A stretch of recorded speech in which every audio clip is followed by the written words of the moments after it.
우리나라에서 제일 유명했던 전염병이 보통 세 가지를 둡니다. 하나는 뭐냐면 천년두, 마마.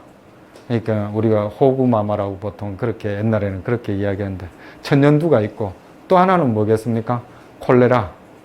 그 다음 또 하나는 뭐겠습니까? 보통 이제 우리가 납병을 둡니다. 이 세 가지를 조선을 휩쓴 가장 큰 전염병이 그 세 가지가 되는데, 여기에서는 지금 천년두를 이야기하려고 합니다. 이 이야기를 하기 전에 뭐냐면, 여기에서 이제 세종까지 내려가야 되는데, 세종까지 내려갈 때, 우리가 이제 원경왕후 민씨라는 사람을 조금 이야기를 해야 돼요. 원경왕후 민씨가 그럼 어떤 사람이냐? 조선을 움직인 사람은 엄마였죠. 한마디로 엄마죠. 왜냐하면 엄마 없는 단종은 어때요? 일찍 죽었고, 엄마 없던 광해군은 쫓겨났고, 엄마 없던 경종은 일찍 독살당하고, 엄마 없는 사람은 다 죽고 쫓겨나요. 근데 아버지는 죽어도 엄마가 있는 사람은 절대 안 쫓겨나. 왜? 그만큼 엄마의 정보적 역할이 굉장히 강한 거죠. 결국은 조선의 사실은 절대 권력자는 엄마인 경우가 훨씬 많아요. 그래서 태조 이성계가 나라를 세운 게 아니고 실질적으로는 신덕왕후 강씨가 세웠다, 이렇게 이야기를 하죠. 그것보다 더 무서운 사람이 누구냐 하면 원경왕후 민씨예요. 왜냐하면 1차 왕자의 난, 2차 왕자의 난 때 유씨 제갑의 공보다 크다, 이렇게 이야기하는데, 이게 뭐냐 하면 막상 딱 전쟁이 일어났는데 자기 형하고 싸워야 되는 거야. 1차는 물론 실질적으로는 거사 자금은 전부 다 민씨가 다 된 거예요. 근데 2차 왕자의 난 때는 더 심한 게 뭐냐면, 이방원하고 제일 친했던 게 이방간인데 이방간을 죽여야 되는 거예요. 그래서 나는 못 죽이겠다, 나는 못 나간다, 이렇게 이야기하니까 민씨가 무슨 소리를 하느냐, 형제지만 무조건 죽여라. 그래 갑옷을 자기 신랑한테 딱 입히면서 밀었다는 거죠.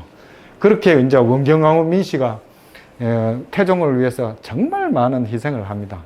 희생을 하는데, 그때 이제 문제가 생겨요. 뭐냐 하면, 이제 태종 이방원이 원경왕후 민씨를 배신합니다.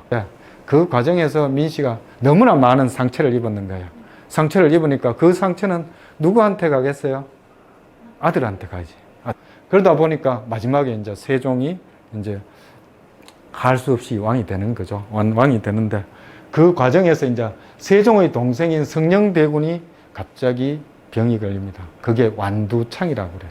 그러니까 콩처럼 큰, 완두콩처럼 큰 이 볼록볼록 솟은 이제 창이 생기는 거죠.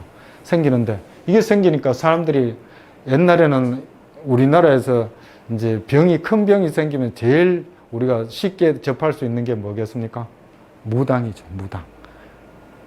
이제 무당하고 질병이 있는데, 무당은 뭐를 하느냐 하면 안심을 시켜요. 이제 성령대군이 완두창이 걸리니까 어떻게 하냐 하면, 무녀 보문이라는 사람이 막 춤추고 노래하고 이래가지고 고치겠다고 그래요. 그리고 총지종이라는 종교가 있었던 것 같아요. 불교인데, 밀교 계통인데, 이것들이 와가지고 둔갑술을 해요. 의사들도 마찬가지예요. 인삼순기산이라는 처방을 씁니다. 사실은 이 천년두하고는 전혀 상관없는 처방을 쓴 거죠.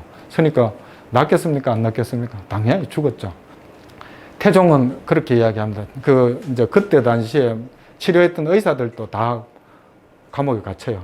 그래서 태종이 했는 말이, 세상을 혹하게 하고 백성을 속이는 것은 신성과 부처다.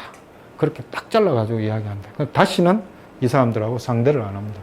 이렇게 하고 난 다음에는 이제 정약용 선생이 이제 뒤에 대해서 이제 종두법을 만드는 거죠. 강의자전에 보면 그 두 장을 직접 채취하거나 아니면 옷을 입거나 마마 자국을 말려가지고 가루로 만들어 코로 빨아들이거나, 아니면 이건 제일 위험한 건데 습기 있는 두분을 그대로 코로 이렇게 빨아들이는 이런 방법을 쓰죠.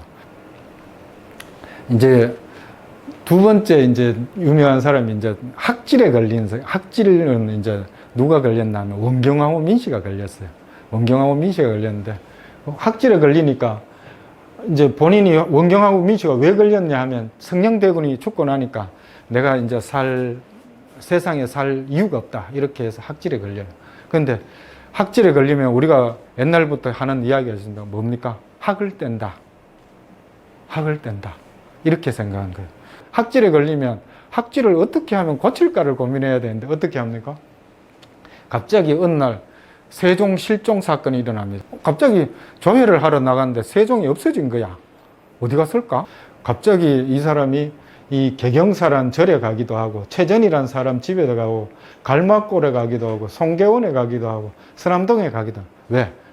그러면서 엄마하고 그러니까 원경하고 민씨를 업고 그 다음에 이제 자기 밑에 있는 신하 딱 한 사람 데리고 딱 둘이서 절에 가가지고 마당을 본인이 손수 쓸어요 이게. 절에 개경사란 절에가 직접 씁니다. 학은 자기가 따라온다고 생각한 거예요. 그래서 빨리 도망치면 얘들이 못 따라올 거다. 그래서 도망다니다 결국은 어떻게 됩니까?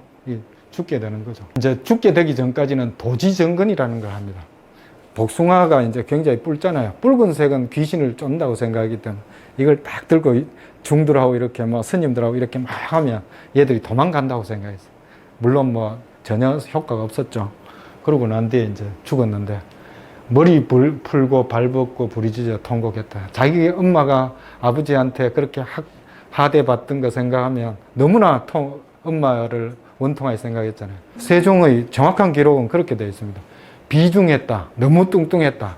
그 다음에 또 하나는 뭐냐 하면 다리 하나를 못 썼다. 그걸 건습이라 그러는데 다리를 쩔룩거릴 습은 관절을 관절병을 이야기해. 건습이 걸렸다. 이렇게 이야기하거든요. 근데 세종대왕은 왜 그러면 그런 병에 걸렸을까? 이런 생각을 해볼 수 있잖아요. 가장 인간적으로 불행한 사람이 사실은 세종대왕이죠.